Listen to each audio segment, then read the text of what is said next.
Hello and welcome everyone to Free UFC Bet Picks show. Today we are breaking down UFC Vegas 13, Santos versus Teixeira. We are going into Elkins versus Garagorri today, or in this video, I should say. We're doing all of them today. Darren Elkins versus Eduardo Garagorri. It's a featherweight bout. Elkins is the favorite at minus 225. He's got 24 wins and 9 losses. Of those 24 wins, half of those by decision, 6 by KO, 6 by submission. The 9 losses, he's got 5 decisions, 3 KOs, 1 submission. Eduardo Garagorri, the underdog at plus 175. He's got a record of 13-1. Of those 13 wins, he's got 6 submissions, 4 KOs, 3 by decision. His one and only loss was probably his toughest opponent, but that being said, he hasn't faced a lot of tough opponents. So going into their UFC records, Elkins is 14-7, but unlike Garagorri, he has had some tough opponents in the UFC, and I'm sure you all remember that insane bloody face comeback against Bektic. So we know that he's tough. We know he can hold his own. We know he's good at cardio and keeping his pace steady so that he can stay fresh and maybe take a later round. And then Eduardo Garagorri, UFC record is 1-1. He's got decent submission game, but probably his biggest weakness is a lack of takedown defense. So, going up against Elkins, that could definitely mean trouble for him. What do you think about this one, Aaron? I think that's pretty much the exact right way to read it. Elkins wears a ton of damage. He gets cut very easily. So the Mirsad Bektic fight, absolutely. His last fight against Landwehr, everything Nate threw at him, Elkins was leaking. And a lot of Elkins fights are wars. That Landwehr fight was, they were just kind of standing up trading for a long time. As Ali said, Garagorri's takedown defense is really bad. He, in the Bondene fight 2 fights ago, Bondene's a pretty good striker, but Garagorri was, doing well on the feet, and Bondene just kept taking him down. And Bondene is out of the UFC. He won his first fight by first minute head kick knockout, and then he lost 3 fights in a row. And, back in the day, if you lost multiple fights in a row in the UFC, you weren't in the UFC anymore.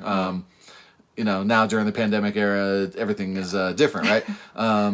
So, he, as you said, the only good fighter he fought was Ricardo Ramos, who did not make Garagorri look like a UFC fighter. Just first round, took his back, choked him out. Yeah. Really, not even a sparring session for Ramos.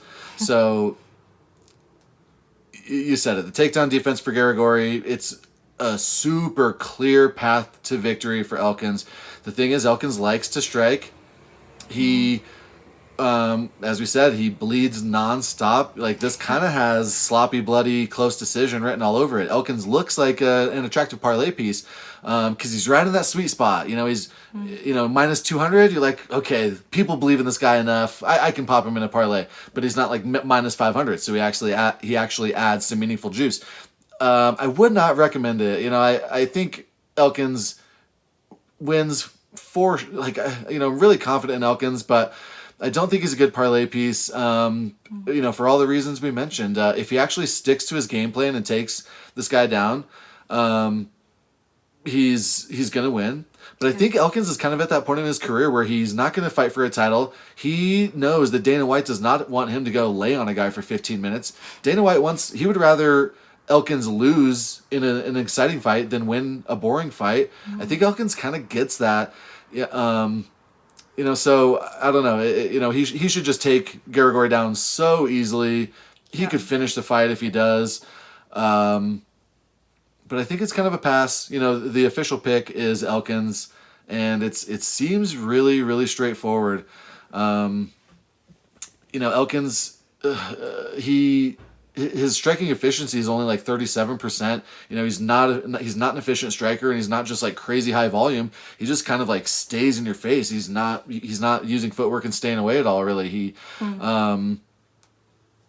that that percentage looks worse because he's fighting real fighters. Garagorri probably has like a 60% striking efficiency or something because he's fighting guys that they picked up from the gas station. So, we'll take Elkins, but it's a little it's a little nerve wracking because otherwise you think, why is Elkins not a 4-1 favorite? Right. It's because he's gonna strike with this guy and he's gonna bleed all over, and it's gonna be a close fight. Yeah. All right, let's look at their fantasy stats here. So Elkins is 8,700. His average points per fight is 64.9.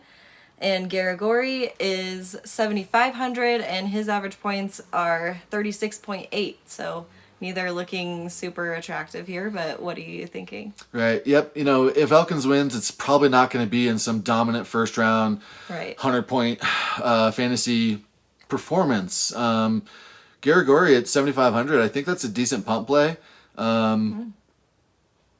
This fight, it's not out yet, but the props aren't out yet, or the methods aren't out yet. The round betting, I haven't been able to find it, so I don't know for sure. But I would assume that the likelihood of this fight is to go to a decision. It's probably like -150. That this fight goes to decision. That's not the type of fight I typically want in fantasy at all, right? Elkins 8,700.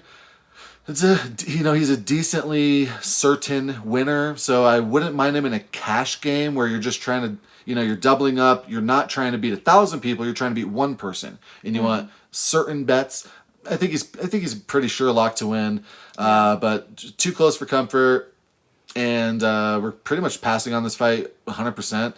And I don't think either one of them's a great fantasy play. Garagorri, as far as underdogs go, he's got a chance for the reasons we mentioned. But I think Garagorri, if he wins some bloody decision. It's going to be like a 70-point win. So even when you're looking for underdogs in GPP plays, I don't think Garagorri is your best option.